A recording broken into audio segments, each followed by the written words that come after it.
Pizza বানাচ্ছি। রুটিটা মাঝখান দিয়ে কেটে নিয়েছি।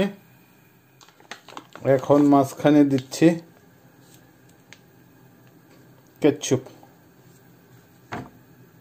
এখন এটার উপরে দেব সসেস।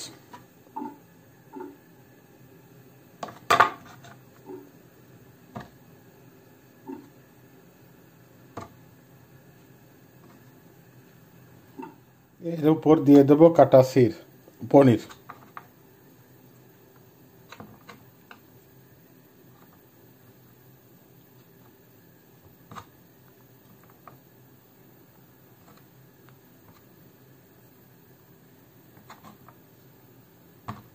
এর উপর দিয়ে দেব অল্প মায়োনেজ এবং বন্ধ করে দেব। ওভেনটা ওপেন করে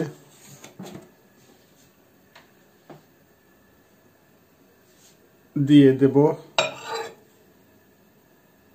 1 মিনিটের জন্য ওপেন করে দেব।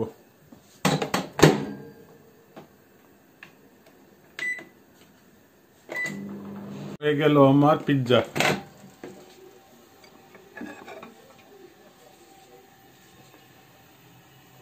ক্লোজড পিৎজা হয়ে গেল 2 মিনিটে পৃথিবীর সবচেয়ে সহজ পিৎজা।